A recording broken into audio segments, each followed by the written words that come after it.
శ్రీ గురుభ్యో నమః. శ్రీ మహాగణపతే నమః. వృషభ రాశి వారికి ఈ వారం ఎలా ఉండబోతుందని చూద్దాం. వృషభ రాశి వారికి వచ్చేటప్పటికి ఈ వారం అనుకూలమైనటువంటి ఫలితాలుగానే చెప్పొచ్చు. లాభస్థానంలో రవిగ్రహ సంచారం అనేది అత్యంత యోగకారకమైనటువంటి స్థితిలో రవి ఉన్నాడు. అదేవిధంగా రాహువు శుక్రుడు కూడా అనుకూలమైనటువంటి స్థానంలో ఉన్నాడు. కానీ రవి శుక్రుడికి కాంబినేషన్ అనేది అంత యోగాన్ని ఇవ్వదు. కానీ రాహువు రవి కలిసినటువంటి కాంబినేషన్ లాభస్థానంలో ఉన్నప్పుడు అది వృషభ రాశి వారికి అనుకూలంగా ఉంటుంది. వృత్తిపరంగా వ్యాపారపరంగా కూడా అనుకూలించే విధంగా ఉంటుంది. ధన సంబంధితమైన విషయాల్లో అనుకూలంగా ఉండే విధంగా ఉంటుంది అన్నమాట. ఈ యొక్క రాశి వారికి వచ్చేటప్పటికి ముఖ్యంగా ఉద్యోగ ప్రయత్న సంబంధితమైన విషయాల్లో అనుకూలంగా ఉంటుంది. ప్రమోషన్స్ ఇంక్రిమెంట్స్ గురించి మీరు చేస్తున్నటువంటి ప్రయత్నాల్లో ఒక అడుగు ముందుకు పడడం అనేది జరుగుతుంది. కానీ రాజ్యస్థానాల్లో ఉన్నటువంటి శని కుజుడు కలిసినటువంటి కాంబినేషన్ ఒకటి ఉందన్నమాట.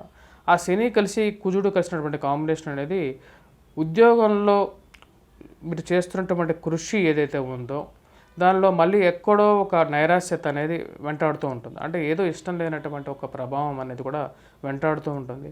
ఈ ఉద్యోగం కాకుండా వేరే చోటకి వెళ్ళి పని చేస్తే దీనికన్నా ఎక్కువగా జీవితంలో పైకి రాగలుగుతాను అనే ఒక నైరాశ్యం అనేది ఉంటుంది. మరి అదేవిధంగా వాళ్ళ ఉద్యోగపరంగా కూడా కొన్ని అడ్డంకులు కూడా ఎదురవుతుంటాయి అన్నమాట. ఇది ముఖ్య కారణం రాజ్యస్థానంలో ఉన్నటువంటి శని అంత యోగ్యాన్ని ఇవ్వడం అన్నమాట. ఆ విషయం అనేది అందరికీ విదితమే, అందరికీ తెలిసే ఉండొచ్చు.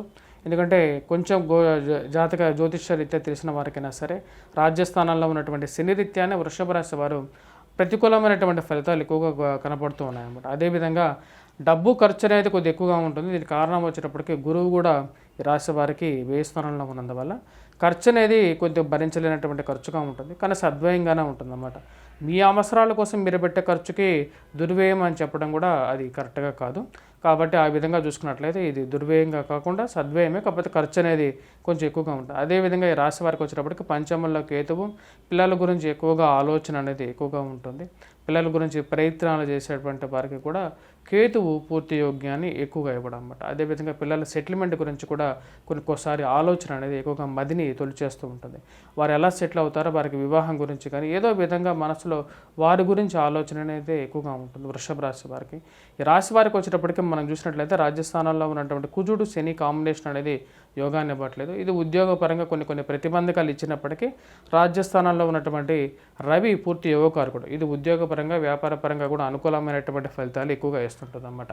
మరి అదేవిధంగా విద్యార్థులు ఎవరైతే పోటీ పరీక్షల కోసం ప్రిపేర్ అవుతున్నారో వారికి అనుకూలమైనటువంటి రిజల్ట్స్ అనేది రాబోతున్నాయి.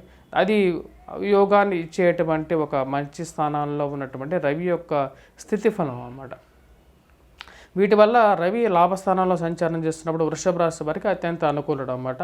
ఉద్యోగపరంగా వ్యాపారపరంగా కూడా ఒక అడుగు ముందుకు పెరగడం అనేది జరుగుతూ ఉంటుంది. అది దానివల్ల వచ్చేటప్పటికి వీరు పేరు ప్రఖ్యాతులు, సంఘంలో గౌరవం, గుర్తింపు అనేది పొందడం అనేది జరుగుతుంది. ఇది యోగ్యాన్ని ఇచ్చేటువంటి ఒక స్థితిగతి కూడా మనం చెప్పవచ్చు. ఈ రాశి వారికి ముఖ్యంగా చెప్పాలంటే రవి యొక్క స్థానం అనేది విద్యార్థులకు అనుకూలమైనటువంటి ఫలితాలు ఇస్తుంది. పోటీ పరీక్షల కోసం ప్రిపేర్ అవుతున్నటువంటి వారికి అనుకూలమైనటువంటి ఫలితాలు కూడా పొందగలుగుతారు. కాకపోతే ఈ రాశి వారు ఎవరికైతే రాజ్యస్థానాల్లో ఉన్నటువంటి కుజుడు కొన్ని కష్టాలను కూడా మిక్స్ చేసి ఇవ్వడం జరుగుతుంది అన్నమాట. అది ఇందాక చెప్పడం జరిగింది. ఉద్యోగపరంగా కొంచెం ప్రతిబంధకం అనేది ఉంటుంది. దానికి సంబంధించినటువంటి ఒక రెమెడీ కూడా చేసుకోవాలి రాశివారు. ముఖ్యంగా ఎటువంటి రెమెడీ చేసుకోవాలంటే దుర్గాదేవిని ఎక్కువగా పూజించడం, వాటితో పాటు ఈ రాశివారు పూజించాల్సింది సుబ్రహ్మణ్యేశ్వర స్వామి ఆరాధన, మరి అదే వెంకటేశ్వర స్వామి ఆరాధన అనేది వీరికి బాగా వర్కౌట్ అవుతుంది అన్నమాట వృషభ రాశి వారికి. దాని ప్రకారంగా వీరు వెంకటేశ్వర స్వామి వ్రతం చేసుకోవటం, అదేవిధంగా ఈ రాశివారు చేసుకోవాల్సింది వచ్చేటప్పటికి కుజుడు రాజ్యస్థానంలో ఉన్నప్పుడు ప్రతిబంధకాన్ని ఎక్కువగా క్రియేట్ చేస్తూ ఉంటాడు. కాబట్టి ఆ పరంగా మనం చెప్పాలంటే ఈ రాశివారు చేసుకోవాల్సినటువంటి పరిహారం సుబ్రహ్మణ్యేశ్వర స్వామి ఆరాధన చేసుకోవాలన్నమాట. Please do subscribe and share.